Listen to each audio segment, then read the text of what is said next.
On va faire tout ce qui est système de freinage, donc il y a plusieurs points de contrôle. Le premier point de contrôle, c'est d'abord vérifier sous la partie du meneur, sous le siège, le niveau de liquide dans les réservoirs. Donc vous défaites le bouchon, vous regardez. Alors c'est pas très compliqué, hein, sur le bord il y a un niveau mini, niveau maxi. Il faut évidemment que ce soit entre les deux. Donc on vérifie, si on a frein avant, frein arrière, on va vérifier tous les niveaux. Ok, là tout est plutôt à niveau. Donc ça, pour la première chose, c'est très bien.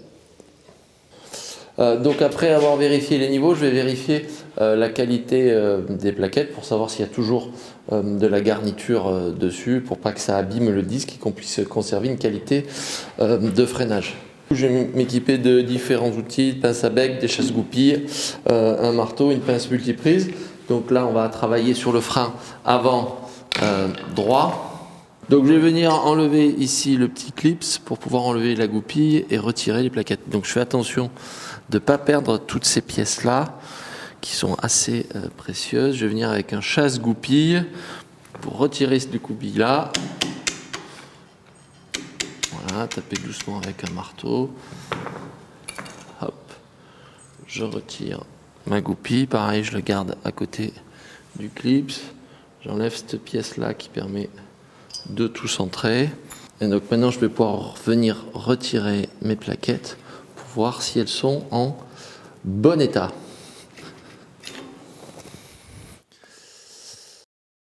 Donc on s'aperçoit que les plaquettes qu'on vient d'enlever, il reste encore de la garniture. La garniture, c'est cette partie-là, donc il en reste encore.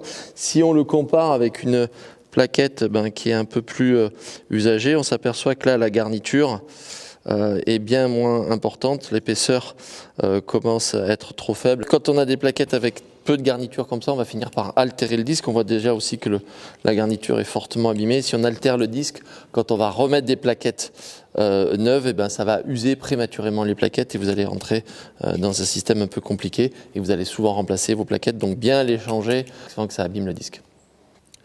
Donc bien remettre les plaquettes face à face, les garnitures face à face, que le disque soit bien au milieu et pas inversé de cette manière-là, sinon ça va vraiment être catastrophique. Donc bien les garnitures face au disque. Donc je repositionne mes plaquettes de cette manière-là, dans les encoches, qui sont faites exprès.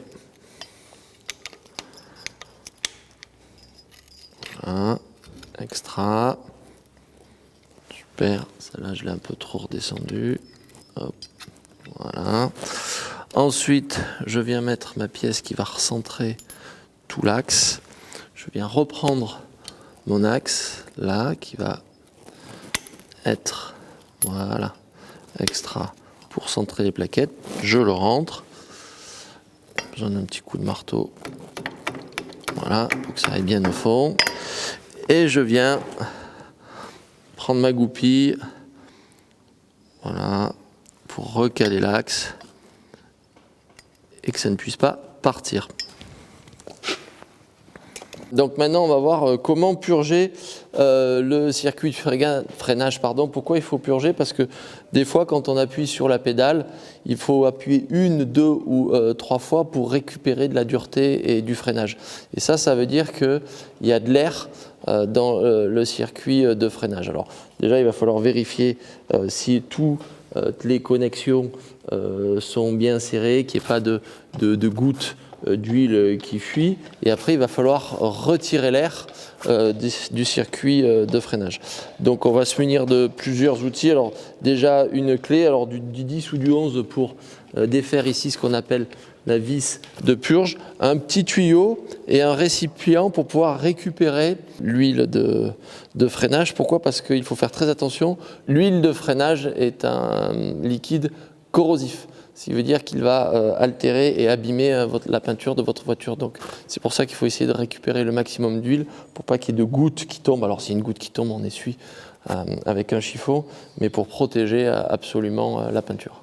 Sur cette opération-là, il va falloir qu'il y ait une personne qui nous aide, il va falloir être deux pour pouvoir appuyer sur la pédale et on va vous expliquer comment faire. Donc je vais commencer par d'abord enlever le cabochon de vis de purge, voilà.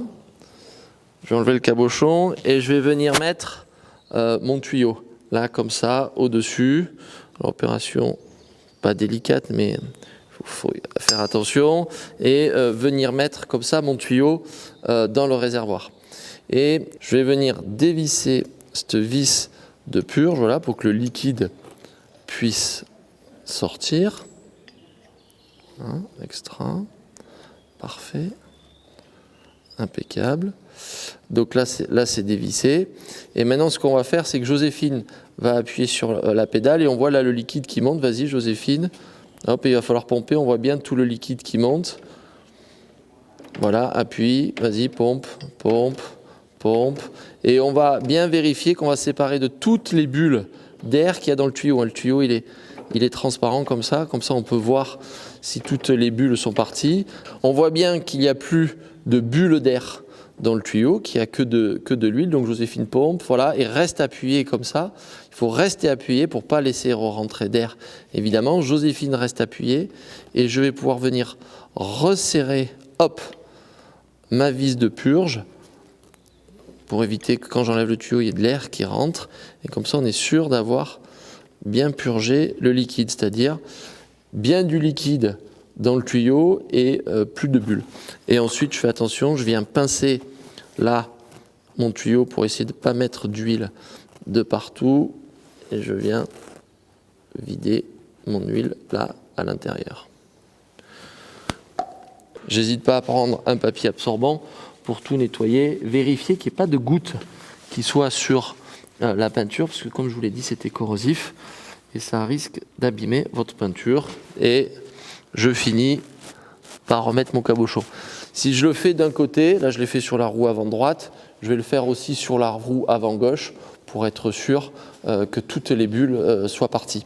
Donc quand on a fait ça, on a retiré un peu de liquide. Joséphine, tu peux enlever la main du frein. Et là on s'aperçoit que le niveau a vraiment descendu. Et donc on vient refaire le plein du liquide. Là je viens de remplir de liquide pour que le liquide soit à un niveau satisfaisant pour pouvoir utiliser le freinage. Et ensuite je viens reboucher tout ça.